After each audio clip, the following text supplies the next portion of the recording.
ایسے تجربات امریکہ میں بھی ہوئے اور برطانیہ میں بھی ہوئے، اور ایسے لوگوں کو لایا گیا جو کہ پاپولسٹ قسم کے لوگ تھے.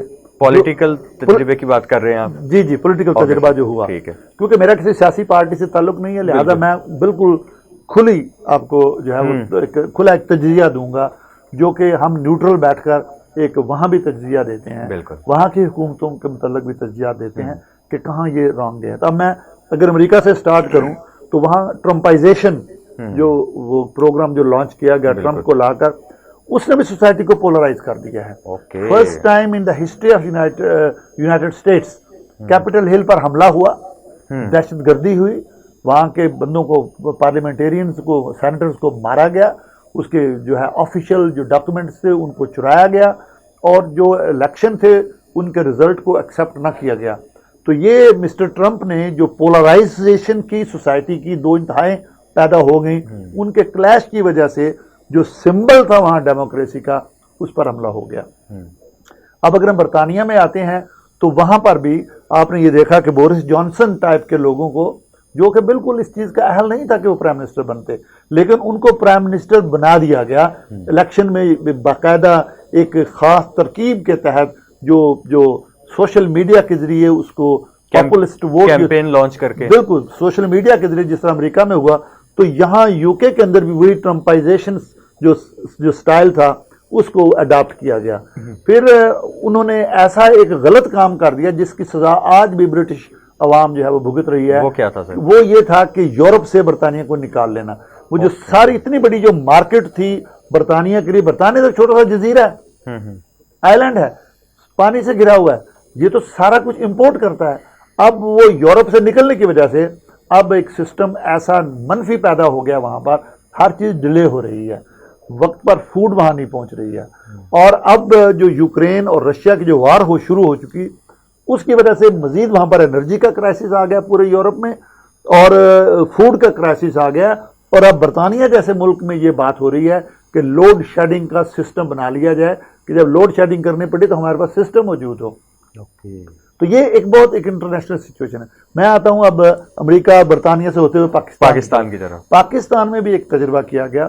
میں یہ سمجھتا ہوں کہ اس وقت یہ ہماری تمام سیاسی پارٹیوں کی ذمہ داری ہے، جوڈیشری کی ذمہ داری ہے، اور بالخصوص ہمارے سپہ سالار کی ذمہ داری ہے یہ کہ جن جن اداروں نے مل کر یہ تجربہ کیا وہ ایک بری طرح سے ناکام تجربہ تھا، اور آج عوام اس کی سزا بھگت رہی ہے. سیاستدان تو اپنے للے تللے کر رہے ہیں، سیاستدان بالکل 80 90 مشیر اور وزیر رکھ رہے ہیں. پچھلی حکومت نے بھی ایسے ہی کیا کہ جی وہ کہتے تھے ہم 17 کے قریب جو ہے اپنی کیبنٹ رکھیں گے، تو انہوں نے بھی 50 کے اوپر کیبنٹ رکھ لی. سیاستدان تو ادھر سے اٹھتے ہیں ادھر مل جاتے ہیں، نہا دھو کے، جیسے آپ نے کہا کہ اپنے للے تللے کرتے ہیں، ایک پارٹی سے اٹھتے ہیں وہاں پہ مرج ہو جاتے ہیں، لیکن اب عوام بھگت رہے ہیں. جی بالکل صحیح کہا. میں یہ سمجھتا ہوں کہ جی اس وقت ہمارے جو چیف آف آرمی سٹاف ہیں اور ان کا پورا ادارہ، یہ ان کی ذمہ داری ہے کہ جو نقصان پولیٹیکل سسٹم میں مداخلت کی وجہ سے ہوا، اس میں جوڈیشری بھی آ گئی سامنے، اس میں ہمارے اسٹیبلشمنٹ بھی سامنے آ چکی ہے. اب یہ بالکل بات سامنے آ گئی. عمران خان تو صاحب کہتے ہیں کہ جی یہ تو کیا تھا جناب جنرل فیاض نے، وہ صاحب کہتے ہیں کہ جی یہ تو جنرل باجوہ نے کیا، میں نے تو کچھ کیا ہی نہیں. صحیح. اب وہ اپنے ہاتھ دھو کے بیٹھ گئے ہیں. حقیقت یہ ہے کہ اس میں سیاستدان اور ہماری اسٹیبلشمنٹ، ہماری جوڈیشری اور میڈیا بھی، بیوروکریسی بھی، یہ پانچوں جو ہمارے ستون تھے یہ سب کے سب اس میں ملوث تھے، اور عوام کو انہوں نے اس بند گلی میں دھکیل دیا ہے. لہذا عوام، میں نے جو تجزیہ کیا ہے آ کر، اب عوام تنگ آ چکی ہے اس پولیٹیکل سسٹم سے. تو میں یہ سمجھتا ہوں کہ ہم ہیں تو پاکستان ہے، پاکستان کا وجود ہے تو ہمارا وجود ہے. بالکل. اور اس وقت میں یہ سمجھتا ہوں کہ ہمارا ڈائلاگ ہونا چاہیے آپس میں، اور پاکستان اپرچونٹیز ان کیوس.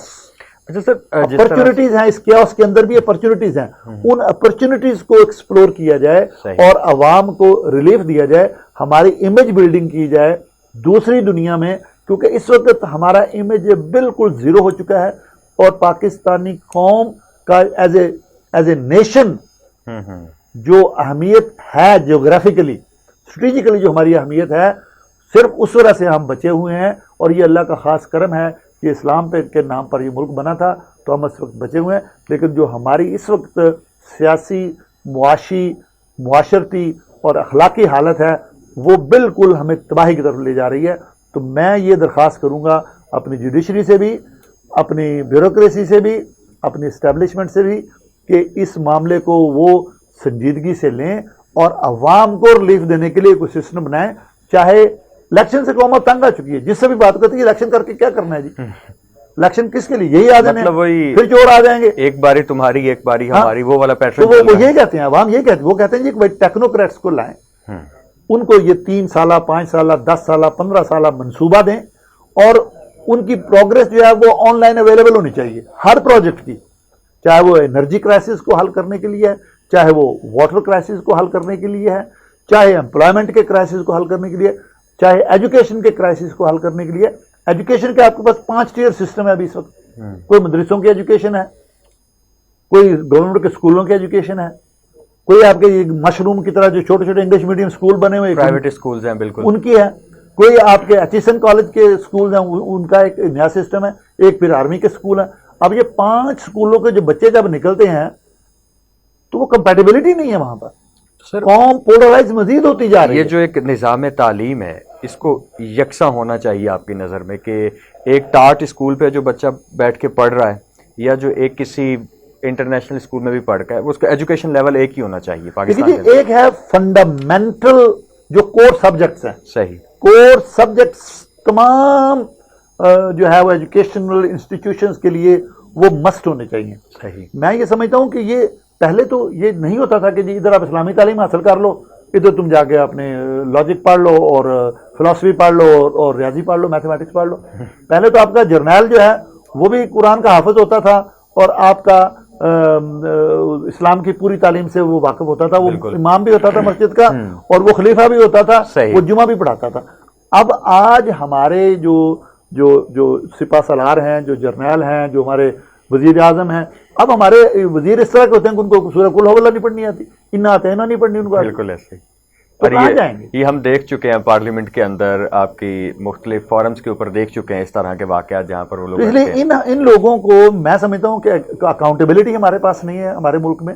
ہمارے ملک میں جوڈیشری اپنے للے تلولوں میں لگی ہوئی ہے اور اپنی من مانی فیصلے کر رہی ہے، جہاں ان کو اپنا فائدہ نظر آتا ہے وہاں پر وہ سو موٹو نوٹس لے لیتے ہیں، جہاں قوم کا فائدہ ہوتا ہے وہاں سو موٹو نوٹس وہاں پٹیاں باندھ کے بیٹھ جاتے ہیں۔ اچھا توہر صاحب ایک سوال ہے کہ سسٹم لائک پاکستان، جس طرح سے آپ نے ٹیکنوکریٹ گورنمنٹ کی بات کی، تو کیا یہاں پہ ٹیکنوکریٹ جو گورنمنٹ ہے، یہ جو ایک سیٹ اپ ہے 5 سال کا، یہ سروائیو کر سکتا ہے آپ کی نظر میں؟ میری نظر میں جی یہ بالکل کر سکتا ہے، کیوں نہیں کر سکتا؟ دیکھیے ہمیں اب دیکھیں نا رسک لینا ہوگا، ہمیں یہ دیکھنا ہے کہ کیا ہم ایک اسلامی فلاحی ریاست بننا چاہتے ہیں؟ پاکستان بنا کیوں تھا؟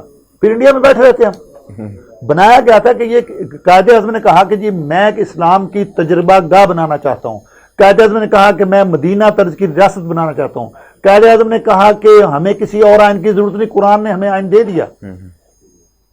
قائد اعظم نے یہ تینوں چیزیں کہی ہوئی ہیں، یہ میں نے اس بک میں جو میری قیام امن اور اقوام عالم ہے بالکل اس میں یہ پوری اس کی ڈیٹیل دی ہے، اور ٹیکنوکریٹس کی حکومت بھی اگر بناتے ہیں تو یہ بنائیں۔ یہ دیکھیے ہمیں اس ملک میں اب افورڈ ہی نہیں کر سکتے کہ 100 کے قریب ہماری کابینہ کے میں وزیر اور مشیر ہوں، کیوں؟ پھر ان کے اخراجات ہوں، یہ کیوں دے رہے ہیں تحصیلداروں کو اور ان کو ڈی سیوں کو نئی گاڑیاں؟ صحیح، کیوں نہیں پرانی گاڑی چلا سکتے؟ یورپ میں تو کسی جو ہے وہ تحصیلدار کے پاس یا ایون ایس ایس پی کے پاس بھی گاڑی نہیں دیتے، وہ نہیں دیتے ہیں گاڑی، ڈی آئی جی کے پاس بھی گاڑی نہیں ہے، پرسنل گاڑی نہیں ہے، پرسنل وہ نہ ڈرائیور ہیں نہ کک ہیں نہ ان کے پاس کوئی خانسامے ہیں نہ ان کے پاس کوئی مالی ہیں، یہاں ان کو 100 جو ہے نا کنال کی جگہ دے دیتے ہیں ایک آفیسر کو، اور ان کے پاس 10 ملازم ہیں، جج ریٹائر ہوتا ہے تو اس کو جو ہے نا جی 10 ملازم دیے جاتے ہیں، ابھی انہوں نے چیئرمین سینٹ کے لیے کر دی ہے۔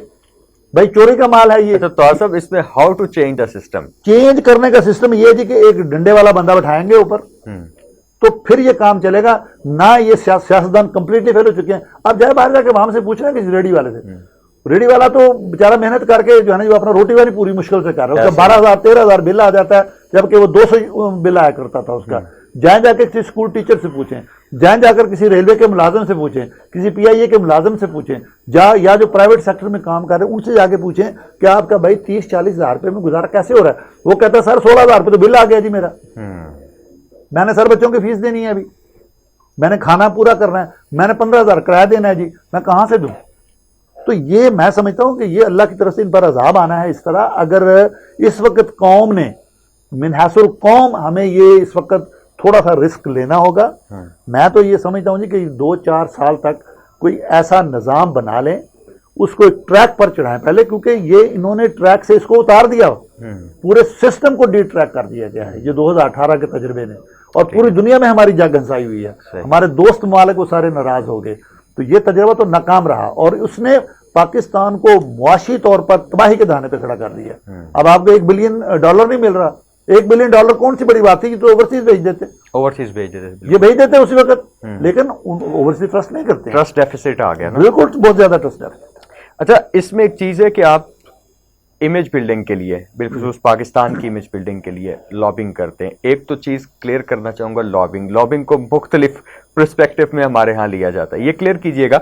سیکنڈلی, جب آپ پاکستان کی امیج بلڈنگ کرتے ہیں, ہم ابھی ایک طویل ڈسکشن کرتے آ رہے ہیں, تو کن مشکلات کا سامنا کرنا پڑ رہا ہے؟ وہ کہتے ہیں نا کہ انسان کو حقیقت پسند ہونا چاہیے. جو ہماری صورتحال سوشو اکنامک ہو چکی ہے, تو کس طرح کی وہ ٹرسٹ ڈیفیسٹ کا آپ کو سامنا کرنا پڑتا ہے انٹرنیشنلی؟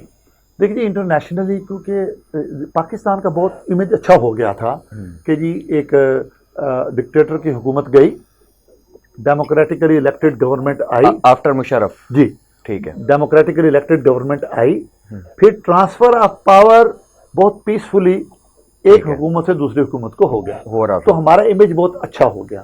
اس کے بعد پھر جو ہے یہ تالے آزما, ٹھیک ہے, یہ لگے رہے, اور مختلف طریقوں سے جو ہے وہ حکومتوں کو گرانا, ان کو ڈرا کے رکھنا, ان کو دبانا کہ جی آج جا رہی ہے زرداری صاحب کی حکومت اور کل جا رہی ہے اور پرسوں جا رہی ہے. بھائی یا تو ڈیموکریسی رکھو. میرے حساب سے اس وقت ڈیموکریسی کا تجربہ مکمل طور پر یہاں پر فلاپ ہو چکا ہے.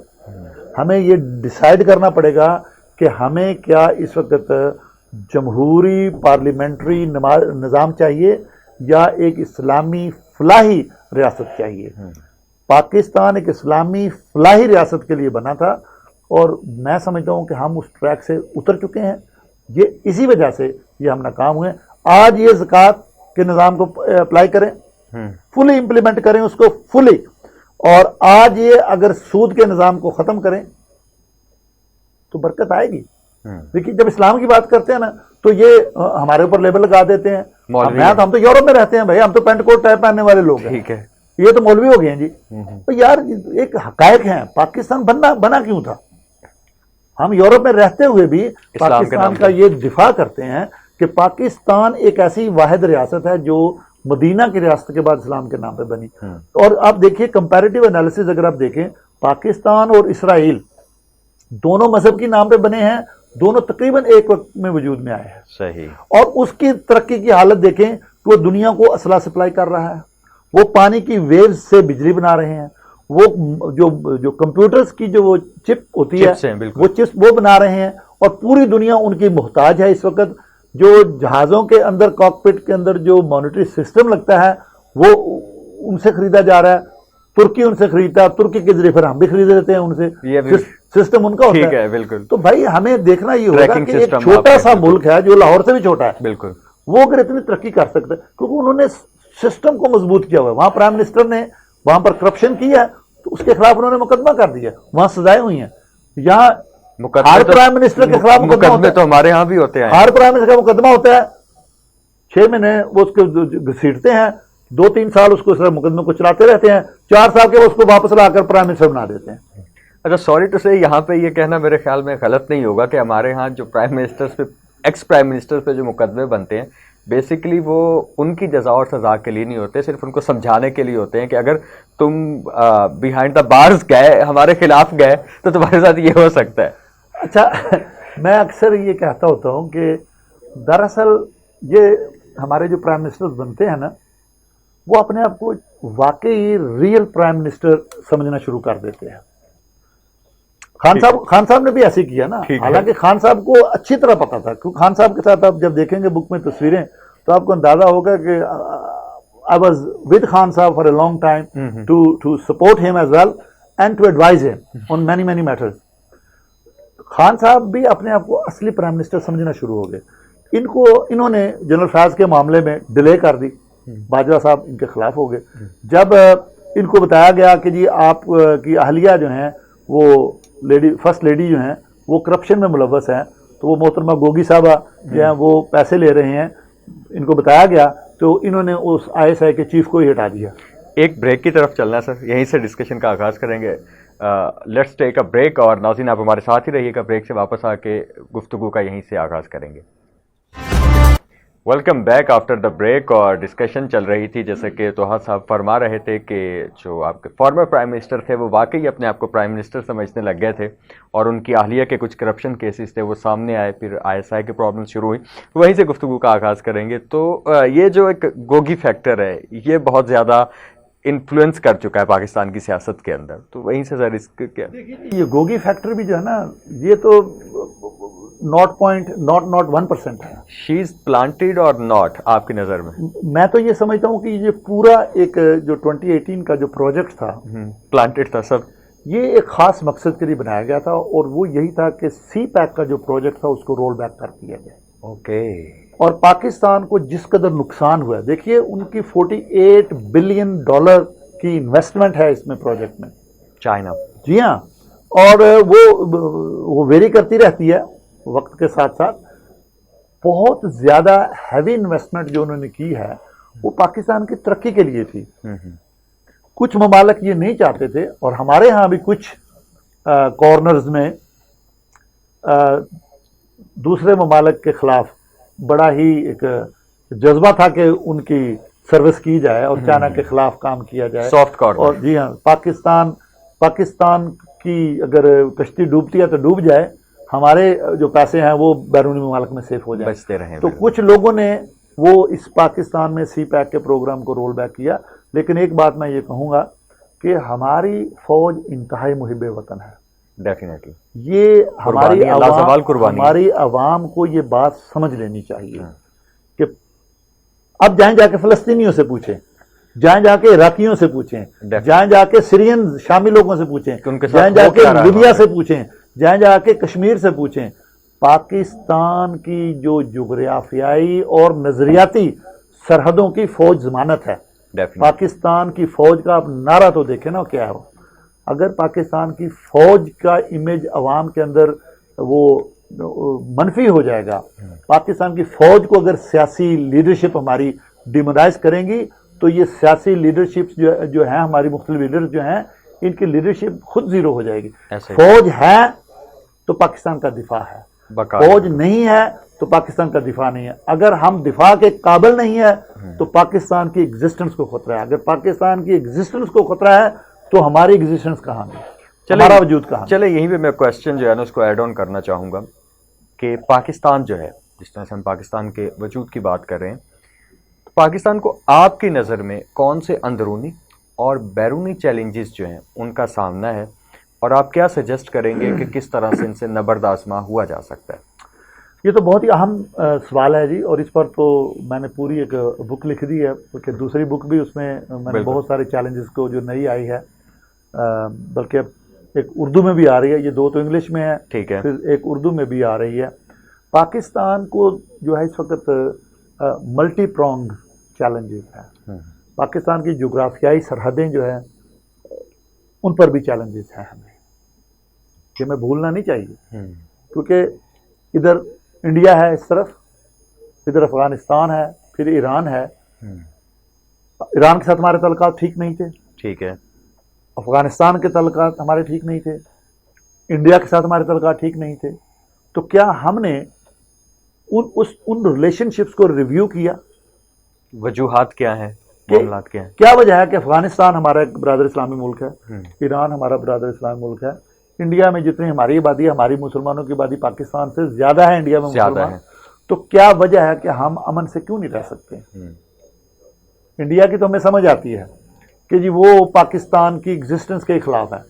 اب پاکستان کے ایگزسٹنس کے خلاف بہت سارے اور بھی گروپس ہیں جو چاہتے ہیں کہ پاکستان کو توڑ پھوڑ کا شکار کیا جائے، پاکستان کے اندر ایک کیوس کریٹ کیا جائے، ایک ٹرموائل کریٹ کر دیا جائے، اندر سے ہی پاکستان کو توڑا پھوڑا جائے، کھوکھلا کر دیا جائے، پاکستان کے اندر ایسے لوگ پیدا کر دیے جائیں جو کہیں کہ یہ کیا اسلام بھائی، پاکستان کا مطلب کیا ہے، لا الہ الا اللہ، یہ کہاں سے آ گیا؟ تو وہ ایسے لوگوں کو ہمارے اکیڈیمک انسٹیٹیوشنز پیدا کر رہے ہیں. تو میری سپاہ سالار صاحب سے یہ درخواست ہے کہ وہ اس کو ری وزٹ کروائیں، اس کا پراپر ری ایویلویشن کریں کہ جو ہم پرائیویٹ انسٹیٹیوشن کو جو پرمیشن دے رہے ہیں وہاں پاکستان کی جو آئیڈیالوجیکل باؤنڈریز فکسڈ ہیں، جو ان کے خلاف جو ایجوکیشن دی جا رہی ہے اور ایک ایسا کو ملغوبہ قوم کا بنایا جا رہا ہے جو کہ بیرونی ایجنڈے پر کام کر رہا ہے، ان کے انڈیا کے ایجنڈے پر کام کر رہا ہے، جو زائنسٹ ایجنڈے پر کام کر رہا ہے، جو ایک قادیانیوں کا گروپ ہے اس کے ایجنڈے پر کام کر رہا ہے، جو کہ پاکستان کا وجود ان کو پسند ہی نہیں ہے.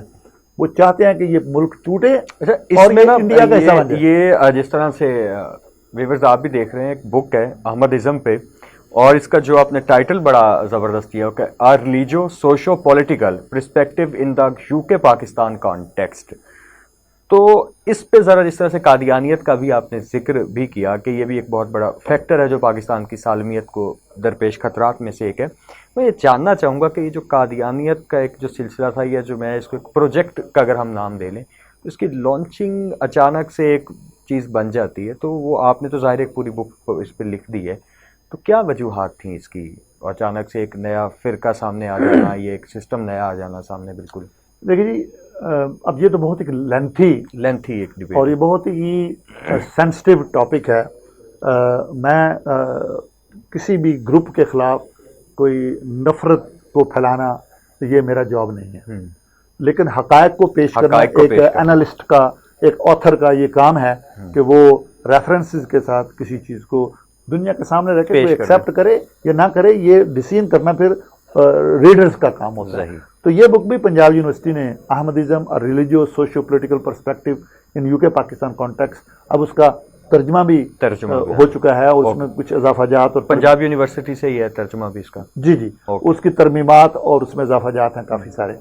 اب دیکھیے جہاں تک یہ قادیانیوں کا تعلق ہے، اب یہ اصل میں تو جماعت احمدیہ تھی، ٹھیک ہے، جو مرزا غلام احمد قادیانی صاحب نے بنائی، اور وہ عقیدہ ختم نبوت پر یقین نہیں رکھتے، کیونکہ ہمارے نزدیک حضور علیہ الصلوۃ والسلام آخری نبی ہیں، جبکہ ان احمدیوں کے نزدیک حضور صلی اللہ علیہ وسلم سے لے کر مرزا غلام احمد قادیانی تک اس کے درمیان کوئی اور نبی نہیں آیا، اور مرزا غلام احمد قادیانی کے بعد بھی کوئی نبی نہیں آنا.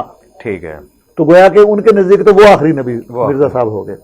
تو ایک تو یہ ہمارا بنیادی اختلاف ہے. اس بک میں نے یہ پیش کیا ہے کہ مرزا صاحب عیسائیت اور عیسیٰ علیہ الصلوۃ والسلام پر پہلے انہوں نے وہ جارے رہے، پہلے ان پر انہوں نے حملہ کیا، عیسائیت اور عیسیٰ علیہ السلام پر مرزا صاحب نے، کہ اپنے آپ کو کہا کہ جی میں عیسیٰ ہوں، میں عیسیٰ سے بہتر ہوں. اس کے بعد اسلام پر حملہ کیا، کہا کہ جی میں عیسیٰ سے بھی بہتر ہوں، میں محمد بھی ہوں اور محمد سے بھی بہتر ہوں، نعوذ باللہ. اور حسین کیا ہے، ہاں جی میں سید ہوں، میں یہ ہوں، میں وہ. تو اس طرح کی انہوں نے وہ باتیں کی. جو اہم نقطہ اس میں جو میں نے بیان کیا وہ یہ ہے کہ جس طرح عیسائیوں میں 4 گروپ ہیں، وہ مورمنز ہیں، مونیز ہیں، جوہواز وٹنس ہیں، سینٹالوجسٹ ہیں، وہ بھی اپنے آپ کو عیسائی کہتے ہیں. صحیح. لیکن مین سٹریم جو عیسائی ہیں وہ ان کو عیسائی نہیں مانتے. وہ اس لیے نہیں مانتے کہ جو یہ 4 گروپ ہیں یہ تثلیث کے عقیدے کو نہیں مانتے، جو کہ ٹرینیٹیرین بلیف ہے. تو اس جو بنیادی عقیدہ ہے اس کو نہ ماننے کی وجہ سے مین سٹریم عیسائی ان کو عیسائی نہیں مانتے.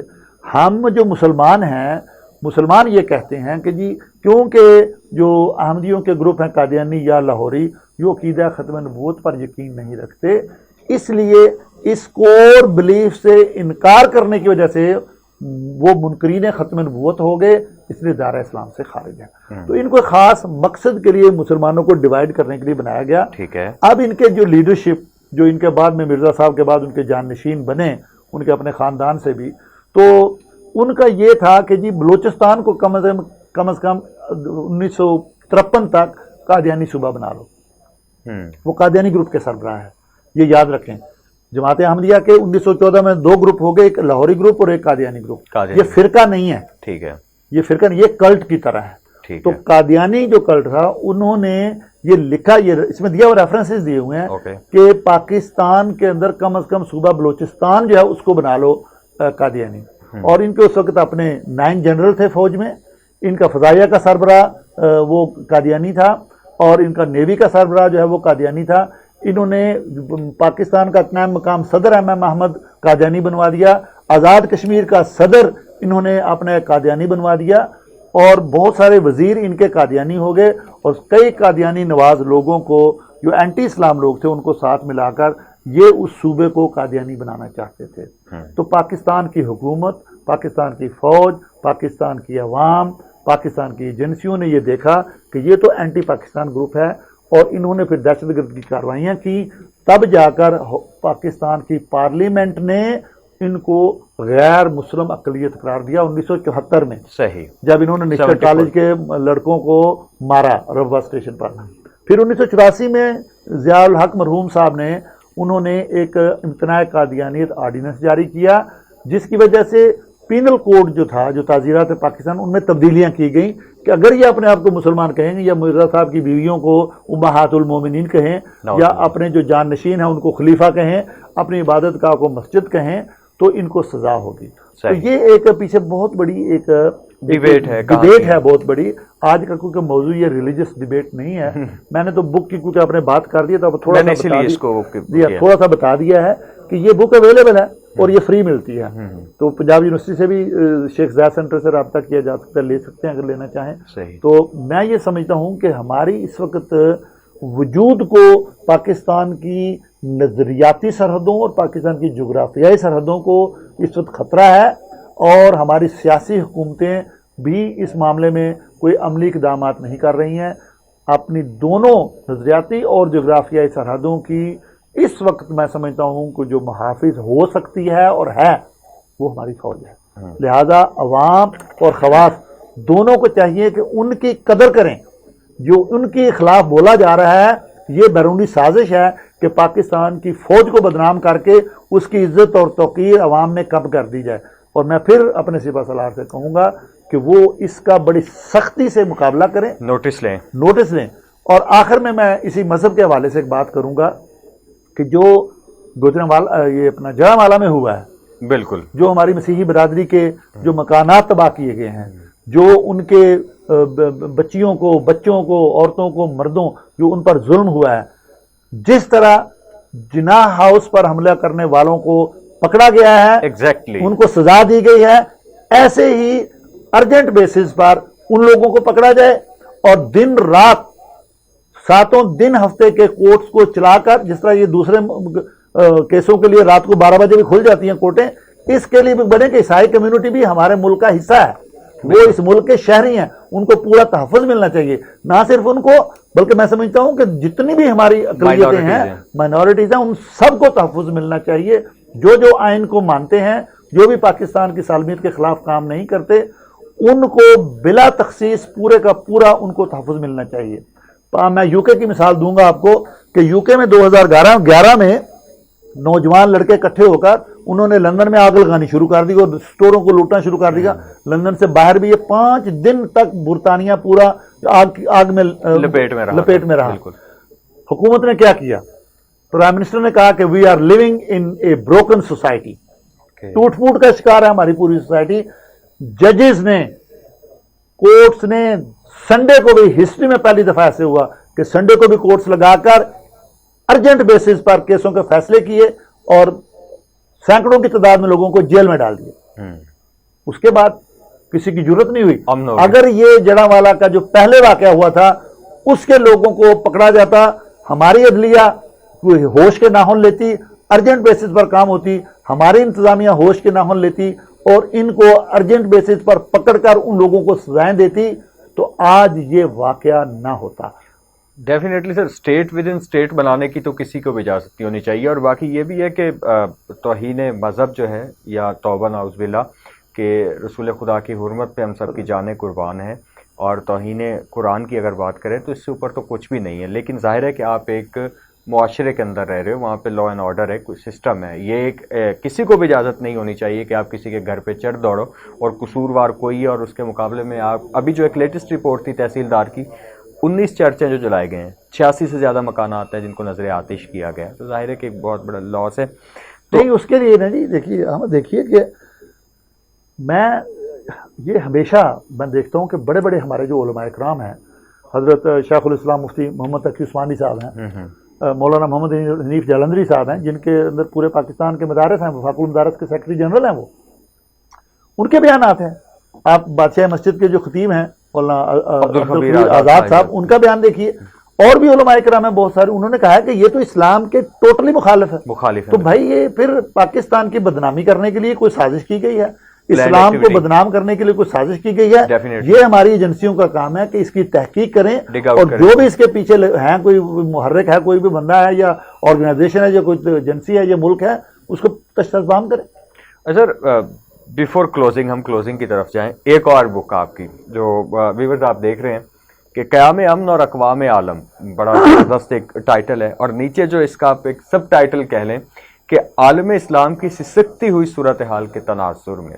تو یہ سر جو ہے عالم اسلام کی سسکتی ہوئی صورتحال، دیکھیے یہ لکھنے کی ضرورت ہی کیوں لکھنے کی ضرورت اس لیے پیش آئی کہ مسلمانوں کو 9/11 کے بعد ایک انتہا پسند، دہشت گرد، خونخوار قسم کی ایک قوم بنا کر پیش کیا گیا، بلوائی بنا کے پیش. ہاں جی، پاکستان کو بالخصوص یہ کہا گیا کہ جی یہ روگ ایلیمنٹ ہے. ہماری آرمی کو کہا گیا کہ جی، ہماری ISI کو کہا گیا کہ جی یہ روگ اور بدماش اور غنڈے ہیں. یہ انہی کے ذریعے ہی انہوں نے پاکستانی فوج، پاکستانی عوام، پاکستان مدارس، انہی کے ذریعے ہی مغرب نے سوویت یونین کی شکست و ریخت کی. اس کے بغیر تو یہ انہوں نے کیا کر لیا وہاں پر؟ ابھی جا کر یوکرین میں یہ سارے گئے ہوئے ہیں نا، کیا کر لیا؟ روس کا کیا کر لیا انہوں نے؟ ایسا ہی آج بھیجیں وہاں پر ہماری ایجنسیوں کو، دیکھیں وہاں جا کے کیا افغان وار، رشین وار. یہ تو جملہ معترضہ ہے، بے شک اس کو کاٹ دیا جائے. ہماری ایجنسیاں اس طرح کے کام نہیں کرتی ہیں. ہاں البتہ CIA جا کے انوالو ہوتی ہے. ہاں بالکل. تو خیر میں یہ کہنا یہ چاہ رہا ہوں کہ جب یہ کام ہو گیا، اس کے بعد پاکستان کو بے یار و مددگار چھوڑ دیا گیا. اس میں کچھ ہماری اپنی بھی کوتاہیاں ہیں، کچھ بین الاقوامی طور پر بھی جو لیڈرشپ تھی، انہوں نے کہا جی ہمارا مقصد حل ہو گیا، روس ختم ہو گیا، لہٰذا پاکستان بھی جہنم میں جائے. تو پاکستان کو اور افغانستان کو، دونوں ممالک کو سیاسی طور پر اور معاشی طور پر استحکام مہیا کرنا چاہیے تھا. یہ ضرورت بھی تھی اور یہ ذمہ داری بھی تھی امریکی لیڈ کولیشن کی، لیکن انہوں نے یہ نہ کیا اور اس کے نتائج پھر ہمارے سامنے آ گئے. تو جب 9/11 کا حادثہ ہوا ہے تو اس کے بعد جو پاکستان کے خلاف پروپیگنڈا شروع ہوا مسلمانوں کے خلاف، تو مجھے وہ دن رات مجھے سونے نہیں دے رہا تھا، پنچ کر رہی تھی وہ چیز. تو میں نے پھر جو ہے نا جی تحقیق شروع کر دی. یہ بھی حوالہ جات والی بک ہے ساری، احمدیزم والی بھی اور یہ باقاعدہ اس میں سائٹیشنز ہیں، ریفرنسز ہیں، جو چیز لی ہے کہاں سے لی ہے، یہ انہی کی کتابوں سے لیا، انہی کے لٹریچر سے. قادیانیوں والا بھی انہی کے لٹریچر ریفرنس لے کر ڈالے ہیں، کوئی میں نے اپنی طرف سے کوئی چیز بھی نہیں کہی. ان کا بھی جو ہے یہ مغرب کا کہ انہوں نے کس طرح یہ عالم اسلام کو توڑا پھوڑا ہے، یا جنگ عظیم جو دونوں ہوئی ہیں ان میں کس طرح انسانیت کی تباہی ہوئی. جنگ عظیم سے پہلے جو ملینز آف لوگ جو انہوں نے مار دیے، وہ تباہی کس نے کی. تو میں نے اس کو ایک باقاعدہ ریفرنس کے طور پر پیش کیا کہ جنگ عظیم سے پہلے بھی مسلمانوں نے تو تباہی نہیں کی تھی، یہ تو مغرب نے ملینز آف لوگوں کو مار دیا، ڈسپلیس کر دیا، گھروں سے نکال دیا، جلا دیا لوگوں کو، شہر کے شہر جلا دیے. پھر جنگ عظیم ہوئی تو ایٹم بم کسی مسلمان نے تو نہیں پھینکا تھا، نہ ہی کسی مسلمان نے بنایا تھا. ہیروشیما ناگاساکی والے بالکل، تو وہ انہوں نے تو نہیں بنائے تھے. پھر اس کے بعد جب یہ افغان وار ہوئی ہے تو افغان وار ہم نے تو سٹارٹ نہیں کی تھی، ہمیں تو اس میں دھکیلا گیا. ہم نے کی جنگ لڑی، ٹھیک ہے، ہمارا بھی بارڈر تھا، ہم نے اپنے ملک کی دفاع کو سامنے رکھتے ہوئے، ہماری فوج بھی، ہماری عوام بھی، ہمارے مدارس بھی، ہمارے علماء بھی سب شامل ہو گئے، انوالومنٹ ہو گئی. اب وہ غلط ہوا یا صحیح ہوا وہ ایک بڑی لمبی ڈیبیٹ ہے. لیکن مسلمانوں کے ساتھ جو ظلم ہوا، لیبیا میں کیا ڈیموکریسی آ گئی؟ سیریا میں کیا ڈیموکریسی آ گئی؟ افغانستان میں کیا ڈیموکریسی آ گئی ہے؟ عراق میں ڈیموکریسی آ گئی ہے؟ اس وقت کا ان کا جو گراس ڈومیسٹک پروڈکٹ GDP جو ہوتا ہے وہ دیکھیں اور اب GDP دیکھیں. ان کا تعلیم کا جو ہے ریٹ اس وقت کا دیکھیں اور اب ان کا دیکھیں کہ ایجوکیشن کا ریٹ کیا ہے وہاں. صحیح. تو ہر چیز جو ہے وہ پستی کی طرف گئی ہے، لیبیا میں، عراق میں، شام میں، افغانستان میں. اور آخر میں کیا ہوا کہ امریکی جو ہے وہاں سے دم بگا کر نیچے بھاگ گئے، دم بگا کر چھپا کر بھاگے ہیں وہاں سے. اور پھر جناب پاکستان کو کہا کہ مہربانی کرو سائیں اتنے جناب ساڑھے لاٹھی کر دیں، ریسکیو کریں، ریسکیو کریں۔